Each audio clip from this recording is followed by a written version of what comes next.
వారు ఎక్కువ దూరం పారిపోయి ఉండరు. అటువైపు చూడండి. సంజయ్ చేతికి బుల్లెట్ తగిలింది. అతను, అభినవ్ ఆ చీకటి రాత్రి ఒక ఇరుకైన గల్లీలో దాక్కున్నారు. పద బాబు, త్వరగా బయటికి పద. అభినవ్, అభినవ్, నా మాట విన్నానా? ఇక్కడి నుంచి పారిపో, లేదంటే నిన్ను కూడా చంపేస్తారు. నడి రోడ్డు మీద వాళ్ల కారు ఆగింది. కారుకు ఎదురుగా రాణా నిలబడున్నాడు. అభినవ్, బయటికి రా, అర్థమైందా? రాణానే సంజయ్పై కాల్పులు జరిపాడు. లేదు నాన్నా, నేను నిన్ను వదిలి వెళ్ళను. మొండిగా మాట్లాడక అభినవ్. చూడు బాబు, నేను నా జీవితాన్ని గడిపేశాను. ఇప్పుడు ఏం చేయాలన్నా నువ్వే చేయాలి. ఇకపై అంతా నువ్వే చూసుకోవాలి. నా మాట విను.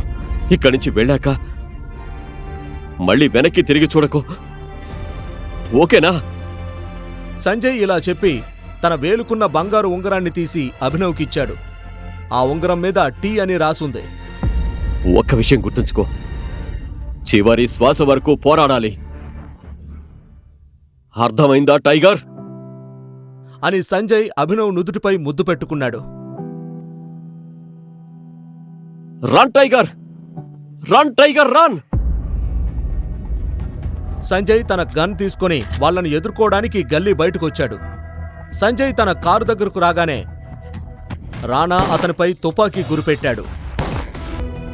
టైగర్, అతన్ని మాత్రం మర్చిపోకు.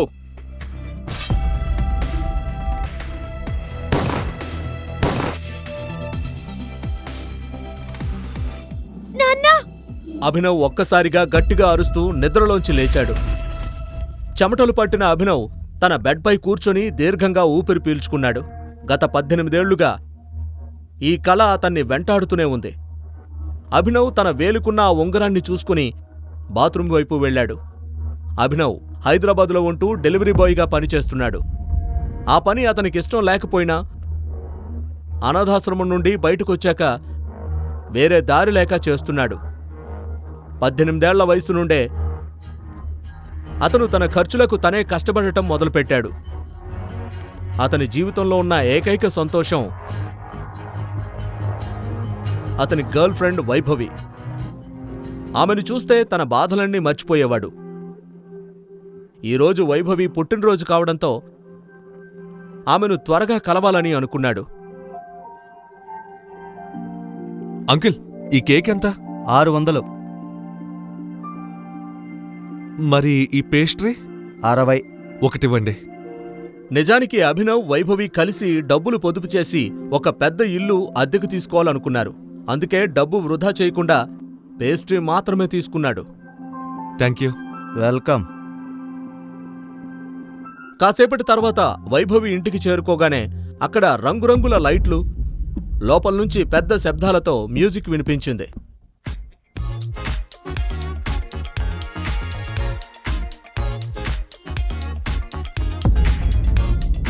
వైభవి, ఇదంతా ఏంటి?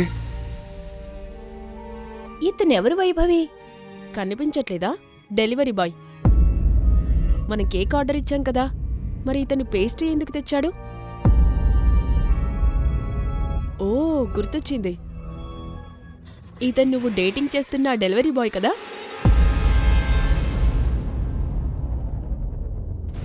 ఓ కమాన్ వైభవి, నీ స్థాయి ఇంతలా పడిపోతుందని నేను అనుకోలేదు. బేబ్,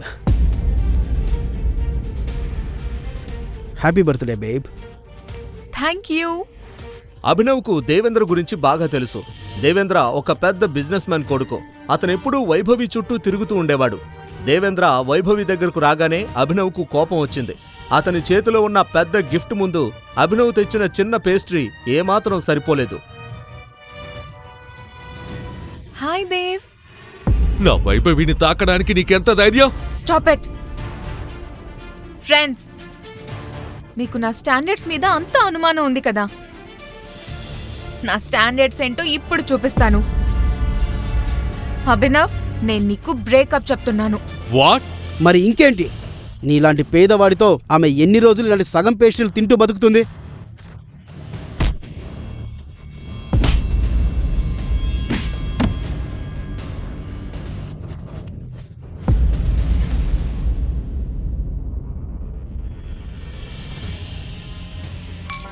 నువ్వు చేసింది కరెక్ట్ కాదు వైభవి. అభినవ్ అక్కడి నుంచి వెళ్ళిపోయాడు. అతను ఇకపై వారిద్దరి ముఖాలను చూడాలని అనుకోలేదు. అభినవ్ కళ్ళు కన్నీళ్లతో నిండిపోయాయి. అతని గుండె ముక్కలైపోయింది. దేవేంద్ర వైభవిని ముద్దు పెట్టుకుంటున్న దృశ్యం అతను తాగే ప్రతి సిప్లో మాటిమాటికి గుర్తొస్తోంది. నువ్వు చేసిన పని కరెక్ట్ కాదు వైభవి. నువ్వు చేసింది ఏమాత్రం బాగోలేదు. నా జీవితంతో ఆడుకొని పెద్ద తప్పు చేశావు. నన్ను మోసం చేశావు. అభినవ్ ఆ మోసాన్ని తట్టుకోలేక ఆ బాధలో మద్యం మత్తులో మునిగిపోయి రోడ్డుపైనే స్పృహ తప్పి పడిపోయాడు. కాని అతని జీవితంలో ఈ రాత్రి ఇక్కడితో ముగిసిపోలేదు. అభినవ్ అటు రోడ్డుపై స్పృహ లేకుండా ఉంటే, ఇటు సన్నీ సింగ్ తన కారులో కూర్చొని ఏదో ఆలోచిస్తూ చాలా అసహనంగా ఉన్నాడు. సన్నీ సింగ్ చెల్లెలు అనన్య అతని పాలిట గొంతులో ముల్లులా తయారైంది. తన తాత హరదేవ్ పాల్ సింగ్ దృష్టిలో పడటం కోసం అనన్యను తన దారి నుంచి తప్పించడానికి సన్నీ ఏదైనా చేయగలడు. ఈ రోజు అతను తన మనుషులతో కలిసి తన చెల్లెలికి బుద్ధి చెప్పడానికి బయలుదేరాడు.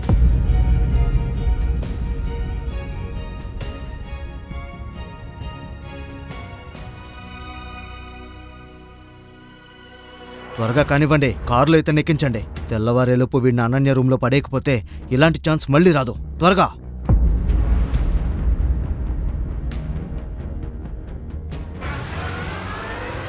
సన్నీ మనుషులు అభినవ్ని ఎత్తుకొని నేరుగా రూమ్ నంబర్ 409లోకి వెళ్లారు.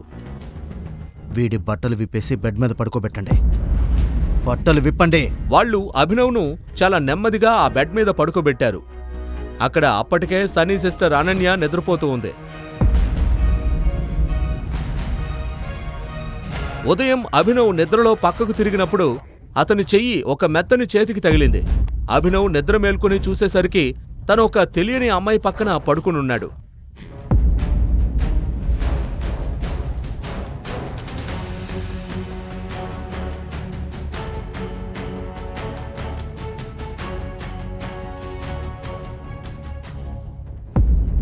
ఎవరు నువ్వు? నా రూమ్లో ఏం చేస్తున్నావు? అసలు ఇక్కడికి నువ్వు ఎలా వచ్చావు? చీ చీ చీ చీ చీ, సిగ్గుచెట్టు చెల్లెమ్మా. నీ మీద నాకు ఎప్పుడూ అనుమానంగానే ఉండేది. ఎన్నిసార్లు తాతయ్యకు చెప్పు చూశాను, కానీ ఆయన మాత్రం నా అనన్య అలాంటిది కాదు అని అనేవారు. చూడు ఇప్పుడు నీ అనన్య ఏం చేసిందో. ఇప్పుడు తాతయ్యకు తన మనవరాలే అసలు రంగు తెలుస్తుంది. అందుకే ఇది లైవ్ టెలికాస్ట్ చూపించడానికి ఆయన్ని ఇక్కడికి పిలిపించాను. అనయ్య, నన్ను నమ్ము, నాకేం తెలీదు. ఏం జరిగిందో ఎలా జరిగిందో అసలు అర్థం కావట్లేదు. ఈ అబ్బాయి ఎవరో కూడా నాకు తెలీదన్నయ్యా. నాకేం తెలీదు. మా మధ్య ఏమీ జరగలేదు. అవును. అభినవ్ ఏదైనా వివరణ ఇచ్చేలోపే అనన్య మరియు సన్నీల తాత హర్దేవ్ పాల్ సింగ్ అక్కడికొచ్చారు. ఆయన వేసుకున్న బట్టలను చూస్తేనే అతను ఎంత పెద్ద ధనవంతుడో అర్థమవుతోంది. అనన్యను ఆ స్థితిలో చూడగానే ఆయన కళ్ళు కోపంతో ఎర్రబడ్డాయి. నీ నుండి ఇది నేను అస్సలు ఊహించలేదు. కదయ్య, మీరు అనుకుంటున్నట్టు ఏమీ లేదు. ప్లీజ్ వినండి. అనన్య, నీకు మన ఫ్యామిలీ నియమాలు బాగా తెలుసు. అయినా నువ్వు అన్ని నిబంధనల్ని అతిక్రమించావు. లేదు తాతయ్య, లేదు. మరి నువ్వు...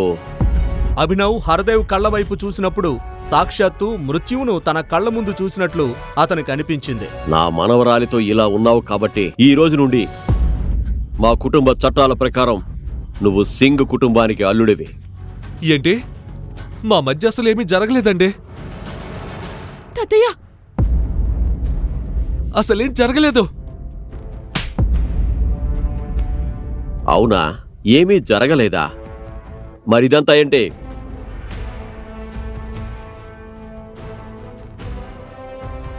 అభినవ్ ఏం జరుగుతుందో అర్థం చేసుకునే లోపే హర్దేవ్ మనుషులు అతన్ని కొట్టడం మొదలుపెట్టారు. హర్దేవ్ వయసు మీద ఉన్న గౌరవంతో అభినవ్ తనను తాను కంట్రోల్ చేసుకున్నాడు. ఎదురు తిరగకుండా మౌనంగా ఉండిపోయాడు. అనన్య, అభినవ్ను హాస్పిటల్కి తీసుకెళ్ళు. అలాగే సాయంత్రం అక్రమిచ్చే పార్టీకి అతను సిద్ధంగా ఉండాలి. గుర్తుంచుకో అనన్య, అక్రమ్ పార్టీలో అతను నీతో పాటే కనిపించాలి.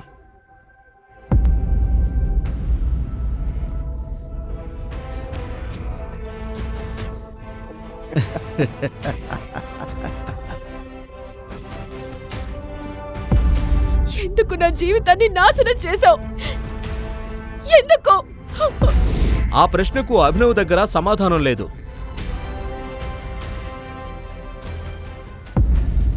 అభినవ్ సాయంత్రం జరగబోయే పార్టీ కోసం రెడీ అవ్వడం ప్రారంభించాడు. అతనికి హర్దేవ్ అంటే కాని అతని మనుషులంటే కాని భయం లేదు. అనన్య ఇప్పటికే చాలా ఇబ్బందుల్లో ఉందని, తన వల్ల ఆమె సమస్యలు ఇంకా పెరగకూడదని అతను కోరుకున్నాడు. అభినవ్ దగ్గర వేసుకోవడానికి తన తండ్రికి సంబంధించిన ఒకే ఒక్క పాత బ్లేజర్ ఉంది.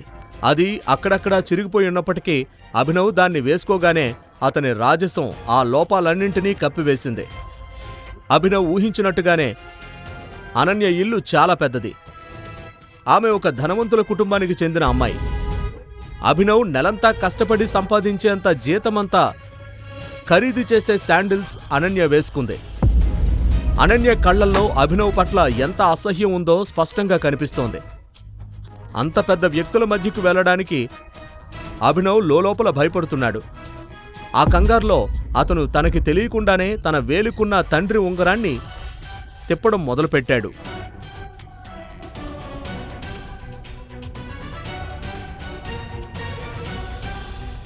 ప్లీజ్ ఆ ఉంగరాన్ని తీసేయ్. చాలా దరిద్రంగా ఉంది. సారీ, కానీ ఈ ఉంగరమే నా సర్వస్వం.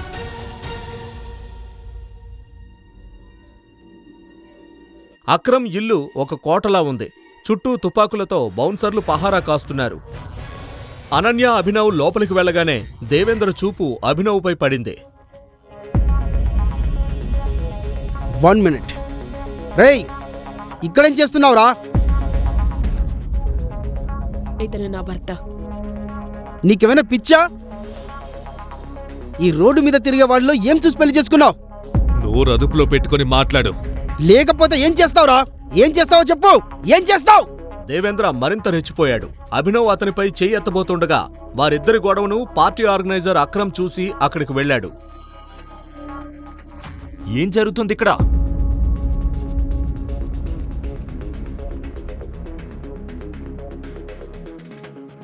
అక్రమ్ సార్, వీడిని చూడండి. వీడొక క్రిమినల్. బలవంతంగా మీ పార్టీలోకి దూరాడు. ఇట్రా.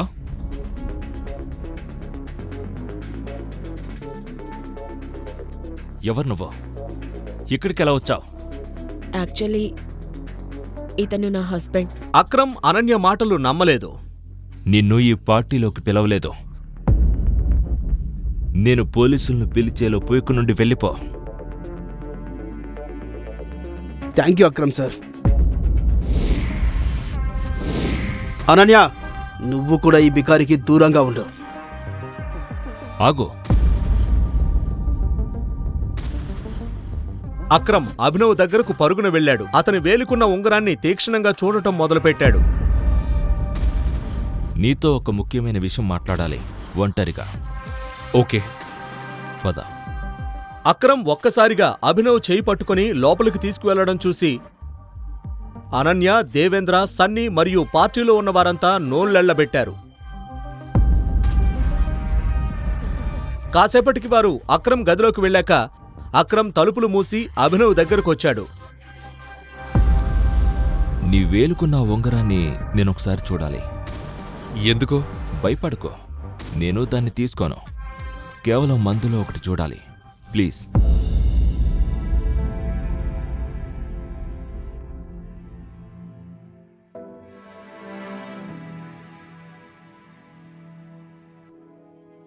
టైగర్?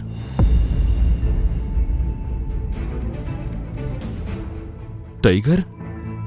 అక్రమ్ నోటి నుంచి ఆ మాట వినగానే అభినవ్ అవాక్కయ్యాడు.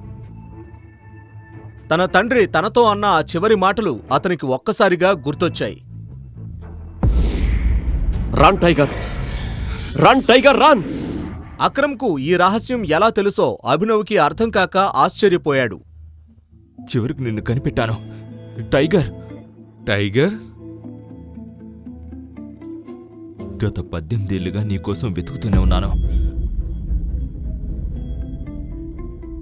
నువ్వు మా టైగర్వి, మా 1000 కోట్ల సామ్రాజ్యానికి వారసుడివి. నేను మీ నాన్న సంజయ్ గద్వాల్ మరియు రానా అగ్నిహోత్రి. అదిగో చూడు అంటూ అక్రమ్ గోడపై ఉన్న ఒక ఫోటో వైపు చూపించాడు. ఆ ఫోటోలో సంజయ్, అక్రమ్ మరియు రాణా ముగ్గురు ఉన్నారు. రాణాను చూడగానే అభినవ్కు పెద్ద షాక్ తగిలింది. ప్రతిరోజు తనకొచ్చే ఆ పీడకల కళ్ల ముందు కదలాడింది. 18 ఏళ్ల క్రితం ఆ రాత్రి తన తండ్రిని కాల్చి చంపిన వ్యక్తి ఈ రాణానే. అభినవ్ జీవితం ఒక్క రాత్రిలో మారిపోయింది. తన తండ్రి ఫోటో చేతిలో ఉంది.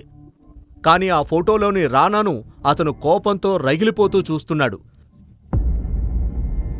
వీలైతే ఇప్పుడే తన తండ్రి మరణానికి ప్రతీకారం తీర్చుకోవాలని అతని మనసు తహతహలాడుతోంది.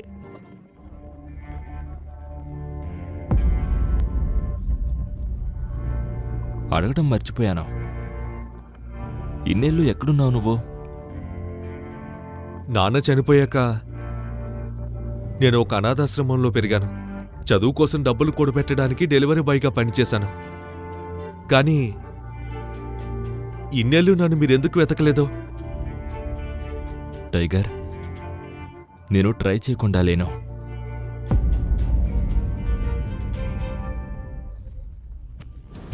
మీ నాన్న చనిపోయాక మాఫియా ప్రపంచంలో చాలా అలజడి మొదలైంది.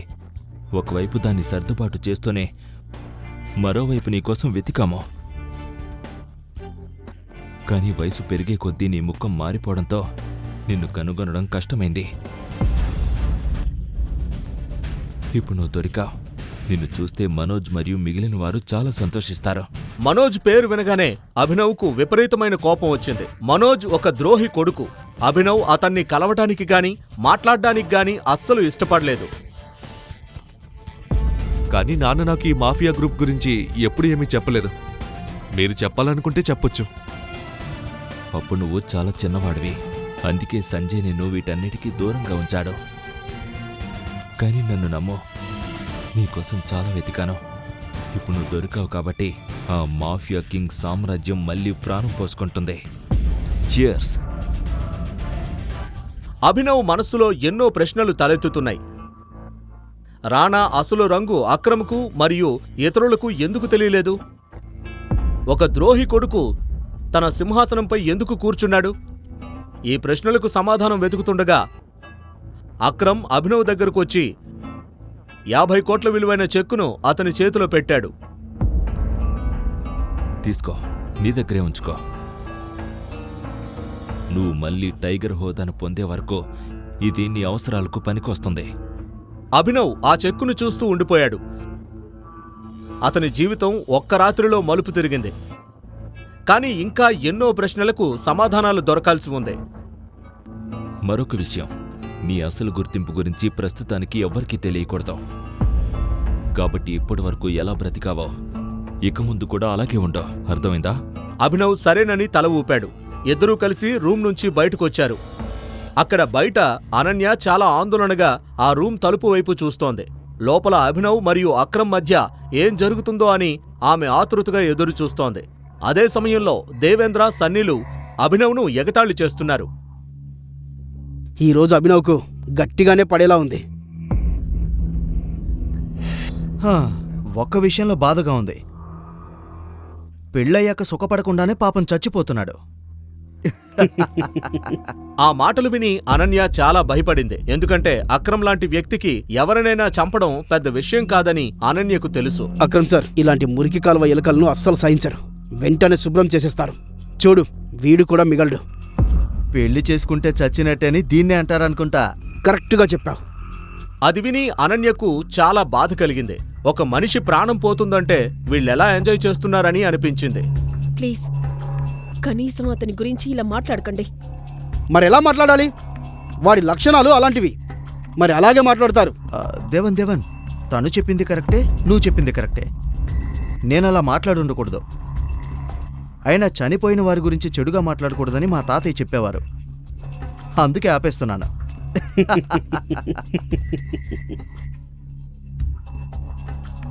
అనన్య ఏదైనా మాట్లాడేలోపే అక్రమ్ అభినవ్ను తీసుకుని బయటకు వచ్చాడు. అభినవ్ ఒంటి మీద చిన్న గీత కూడా లేదు. అది చూసి దేవేంద్ర, సన్నీలు ఆశ్చర్యంతో నోరు వెళ్లబెట్టారు. చూస్తుంటే అక్రమ్ సార్ వీడిని అసలు కొట్టినట్లు కూడా లేదే. ఇంతసేపు లోపల ఉన్నారంటే వీడి ముక్కు పగిలుండాలి. కానీ వీడేంటి ఎంత నీట్గా ఉన్నాడు?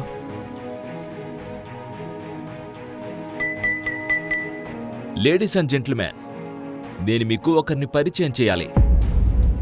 ఇతను అభినవ్, నా పాత డ్రైవర్ కొడుకు. ఇతను నాకు చాలా ఇష్టమైన వ్యక్తి. అక్రమ్ అభినవ్ను అందరికీ పరిచయం చేయగానే దేవేంద్ర మరియు సన్నీ చాలా సంతోషించారు. కానీ అనన్య మాత్రం ఆ మాట విని షాక్ అయింది. ఎంజాయ్ ది పార్టీ ప్లీజ్ అని చెప్పి మిగిలిన వారిని కలవడానికి అక్రమ్ అక్కడి నుంచి వెళ్ళిపోయాడు. సన్నీ దేవేంద్రలకు అక్రమ్ ఒక డ్రైవర్ కొడుక్కి ఎందుకు అంత ప్రాధాన్యత ఇస్తున్నాడో అర్థం కాలేదు. అభినవ్కు మాత్రం సన్నీ దేవేంద్ర తన గురించి ఏమనుకుంటున్నారో అన్నదానితో సంబంధం లేదు. అతని కళ్ల ముందు మాటిమాటికి తన తండ్రి ముఖమే కనిపిస్తోంది. రాణా తన తండ్రి సంజయ్ను కాల్చి చంపిన ఆ భయంకరమైన రాత్రి అతనికి గుర్తొచ్చింది. ఆ రాత్రి తనకి కూడా బుల్లెట్ తగిలిందని, కాని అదృష్టవశాత్తు ప్రాణాలతో బయటపడ్డానని అభినవ్ గుర్తు చేసుకున్నాడు.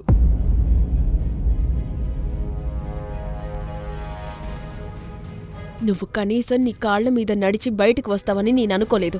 అంటే నా గురించి నీకు అంత టెన్షన్ ఉందా? ఓ ప్లీజ్, నాకేం టెన్షన్ లేదు. నీ గురించి నువ్వే జాగ్రత్త పడాలి. ప్రాణాలతో ఉండాలనుకుంటే కొంచెం జాగ్రత్తగా ఉండు. అక్రమ్ సార్ లోపల నీతో ఏం మాట్లాడారో చెప్పు. నీలాంటి తెలివిలేని వాడు ప్రశ్నలు అడిగితే సమాధానం చెప్పవద్దు అని ఆయన నాకు చెప్పారు. దేవేంద్ర అతన్ని తిట్టినా అభినవ్ పట్టించుకోలేదు. అతని మనసులో ఇప్పటికే చాలా ముఖ్యమైన విషయాలు తిరుగుతున్నాయి. పార్టీ పూర్తయ్యే వరకు అనన్య అభినవ్తో అస్సలు మాట్లాడలేదు. నా ఇల్లు ఎక్కడ దగ్గరలో ఉంది, అక్కడికి వెళ్దాం. నీతో కలిసి నీ ఇంటికి వస్తానని నువ్వు ఎలా అనుకున్నావు? నీ పరిస్థితి ఇలా ఉంటే నీ ఇల్లు ఇంకెంత అధ్వానంగా ఉంటుందో. నేను నీ ఇంటికి రాను. నువ్వు నా భార్యవి, నాతో కాకుండా ఇంకెవరితో ఉంటావు? చూడు, నీ పనికి మాలిన లాజిక్కులు నీ దగ్గరే ఉంచుకో. అసలు నువ్వు నా బిడ్డ మీదకు ఎలా వచ్చావో ముందు అది చెప్పు. అదే ప్రశ్న నేను నిన్ను అడగాలి. బాగా మాట్లాడుతున్నావు. నేను నీతో పాటు నీ ఇంట్లో ఉండడానికి రాను. నేను నా ఇంటికి వెళ్తున్నాను, ఓకే? భవిష్యత్తులో ఏదైనా బలవంతమైన పరిస్థితి వచ్చినా నేను నీ ఇంటికి రాను. నువ్వే నా ఇంటికి రావాలి, అది కూడా ఒక పనివాడిలా ఉండడానికి. అర్థమైందా? అభినవ్ ఏమీ అనలేక తన వేలుకున్న ఉంగరాన్ని చూసుకున్నాడు. ఈరోజు ఆ ఉంగరమే లేకపోతే తన పరిస్థితి ఏమయ్యేదో అని అతనికి అనిపించింది.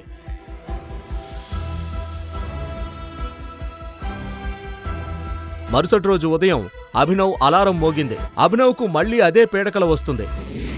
అలారం సౌండ్కు అభినవ్ నిద్రలేచి బెడ్పై కూర్చున్నాడు. లేవగానే తన తండ్రి కంపెనీని ఇన్నేళ్లైనా కాపాడుతున్నందుకు అక్రమ్కు మనసులోనే కృతజ్ఞతలు చెప్పుకున్నాడు. తన తండ్రి లేని లోటును తీరుస్తున్నాడు. ఇదంతా ఆలోచిస్తూనే అభినవ్ బెడ్పై నుంచి లేచి తన వర్క్కి వెళ్లడానికి రెడీ అయ్యాడు. అక్రమ్ చెప్పిన దాని ప్రకారం తన అసలు గుర్తింపును దాచుకోవడానికి డెలివరీ బాయ్ ఉద్యోగం సరైందని భావించి అక్రమ్ ఇచ్చిన చెక్కును జేబులో పెట్టుకుని ఆఫీస్కి బయలుదేరాడు. 1 గంట తర్వాత అభినవ్ తన ఆఫీస్కు బైక్పై చేరుకున్నాడు. ఆఫీస్ కారిడార్లో నడుస్తుండగా అతనికొక వాయిస్ వినిపించింది. ఏ డెలివరీ బాయ్! అది అతనితో పాటు పనిచేసే హరీష్ గొంతు. హరీష్కు ఆఫీసులో పనిచేయటం కంటే అభినవ్ను ఎగతాళి చేయడానికే జీతమిస్తున్నట్లు ప్రవర్తిస్తుంటాడు. ఏమైంది? ఏదైనా పనుందా? నాకు లేట్ అవుతుంది.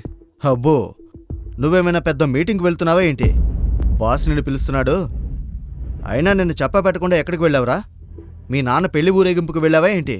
ఆ మాట వినగానే అభినవ్కు రక్తం ఉడికిపోతుంది. ఒక్క పంచ్తో హరీష్ పళ్ళు రాలగొట్టాలనిపించింది. కాని తనను తాను కంట్రోల్ చేసుకున్నాడు. హరీష్ అన్న మాటలకు సమాధానమివ్వకుండా నేరుగా తన బాస్ క్యాబిన్ వైపు వెళ్ళాడు. Good morning sir. ఈ మార్నింగ్లో అంత గుడ్డే ఉంది. అభినవ్ దగ్గర దీనికి సమాధానం లేదు. బాస్ ఇంకా కోపంగా, నిన్న చెప్పకుండా ఎక్కడికెళ్ళావు? అభినవ్ దగ్గర దీనికి కూడా సమాధానం లేదు. అతను అనుకుంటే తన బాస్కి ఏదో ఒక సాకు చెప్పేవాడు. కాని అభినవ్కు అబద్ధం చెప్పడం ఇష్టం లేక మౌనంగా ఉండిపోయాడు. నిన్న చాలా డెలివరీలున్నాయి. నీ వల్ల మాకు ఎంత నష్టం జరిగిందో నీకు తెలుసా? కానీ సార్, నాకు నెలకు ఒక క్యాజువల్ లీవ్ దొరుకుతుంది కదా. నోర్మోయ్, నీకు పని చేయడం చేత కాదు కానీ వాదించడం బాగా తెలుసు. ఈ కంపెనీ ఏమైనా నీ బాబుదా? ఆ మాట వినగానే అభినవ్కు విపరీతమైన కోపం వచ్చింది. అతను తన పిడికిలి గట్టిగా బిగించి తన బాస్ను తీక్షణంగా చూడసాగాడు. ఏంటి అలా చూస్తున్నావు? నీ సామాను సర్దుకొని ఇక్కడి నుంచి వెళ్ళిపో. You are fired. అభినవ్కు ఈ మాట విని పెద్దగా షాక్ ఏమీ కలగలేదు. తన బాస్ మరియు దేవేంద్ర ఒకరికొకరు బాగా తెలుసని అతనికి తెలుసు. నిన్న పార్టీలో దేవేంద్రకు తను ఇచ్చిన సమాధానం వల్ల ఇదంతా జరిగిందని, నీలాంటి వాడు అడిగిన ప్రశ్నలకు సమాధానం చెప్పొద్దని చెప్పారు. ఇలా ఎప్పుడో ఒకప్పుడు జరుగుతుందని అతను ఊహించాడు. సరే, నేను వెళ్ళిపోతాను. నేను నెలంతా కష్టపడి పనిచేశాను. నా జీతం నాకు ఇచ్చేయండి. జీతమా? నీ వల్ల మాకు జరిగిన నష్టాన్ని నీ జీతంతో భర్తీ చేసినా ఇంకా నువ్వే నీ జేబులోంచి 10,000 రూపాయలు ఇవ్వాలి. ఆ డబ్బులు నిన్ను నేను అడగడం లేదు. అదే 10,000 అనుకొని మర్యాదగా ఇక్కడి నుంచి వెళ్ళిపో. ఏం మాట్లాడుతున్నారు సార్? నా 25,000 జీతం నాకు ఇచ్చే వరకు నేను ఎక్కడి నుండి కదలను. నా శాలరీ నాకు ఇవ్వండి. శాలరీ?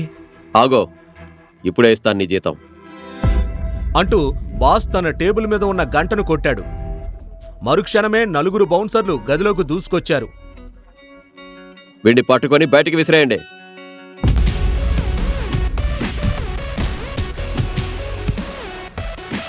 వారు అభినవ్పై దాడి చేయబోయారు. కానీ అంతలోనే అభినవ్లోని టైగర్ మేల్కొన్నాడు. కనురెప్పపాటులో వారిని చితగ్గొట్టాడు. ఒకరి చెయ్యి విరిచాడు, మరొకరి కాలు విరిచాడు, ఒకరిని పొట్టలో గుద్దాడు. బాక్సింగ్ పంచులు, కిక్కులతో అందర్నీ నేల కూల్చాడు. అది చూసి బాస్ నోట మాట రాలేదు. అభినవ్ నేరుగా బాస్ దగ్గరికి వెళ్లి అతని మెడ పట్టుకుని ఇలా అడిగాడు. శాలరీ. భయంతో వణికిపోతున్న బాస్ వెంటనే తన డ్రా నుంచి డబ్బులు తీసి వణుకుతున్న చేతులతో అభినవ్కిచ్చాడు. అభినవ్ ఆ డబ్బులు తీసుకుని బాస్ను వదిలేశాడు. అభినవ్ అక్కడి నుంచి వెళ్లిపోతుండగా బాస్ కళ్లల్లోకి చూస్తూ వార్నింగ్ ఇచ్చాడు. ఒక్క విషయం గుర్తుంచుకో, ఈ రోజు తర్వాత ఎవరి తండ్రి జోలికి వెళ్ళినా ఆ గొంతు మీద నా పంజా పడుతుంది. ఆ మాట వినగానే బాస్ గుండె ఆగిపోయినంత పనైంది. అభినవ్కి కోపం ఎక్కువని అతనికి తెలుసు. కానీ అతనిలోని ఈ భయంకరమైన రూపాన్ని ఎప్పుడూ చూడలేదు. అభినవ్ ఆఫీస్ నుంచి బయటకు రాగానే అతనికి ఒక తెలియని నంబర్ నుంచి ఫోన్ వచ్చింది. అభినవ్ ఆ కాల్ లిఫ్ట్ చేశాడు. హలో, ఎవరు? టైగర్, నేను అక్రమ్ని. చెప్పండి. నేను నిన్ను ఒకరికి పరిచయం చేయాలి. అతను మాఫియా ప్రపంచంలోనే అతిపెద్ద పేరున్న వ్యక్తి. నీ తండ్రికి నాకు ప్రాణ స్నేహితుడు. అతని పేరు బలరాజ్. మన టైగర్ తిరిగొచ్చాడని బలరాజుకు తెలియాలి. అందుకే ఈ సాయంత్రం హోటల్ సఫైర్లో మనమంతా కలిసి డిన్నర్ చేద్దాం. అడ్రస్ పంపిస్తున్నాను, ఓకేనా? సియో, బాయ్. అక్రమ్ నోటి నుంచి బాలరాజు పేరు వినగానే అభినవ్ గుండె వేగంగా కొట్టుకుంది. బాలరాజు గురించి అతను ముందుగానే విన్నాడు. ఈ సిటీలో బాలరాజు పేరు చిన్నపిల్లాడికి కూడా తెలుసు. పెద్ద పెద్ద వ్యక్తులు కూడా బాలరాజు పేరు చెబితే వణికిపోతారు. అలాగే అభినవ్ తనని కలవడానికి భయపడ్డాడు. ఏ బాలరాజును చూసి తాను వణికిపోతున్నాడో అభినవ్ తనకే బాస్ కానున్నాడు. అభినవ్ బాలరాజుకి బాస్ అవ్వగలడా? తన తండ్రి ఫ్రెండ్ ని తన ఫ్రెండ్ గా చేసుకోగలడా? ఈ ప్రశ్నలకు సమాధానాలు తెలుసుకోవాలంటే నెక్స్ట్ ఎపిసోడ్ వినాల్సిందే. క్రింద ఇచ్చిన లింక్ ని క్లిక్ చేసి పాకెట్ ఎఫ్ఎం యాప్ ని ఇన్స్టాల్ చేసుకోండి. Stay tune to pocket FM.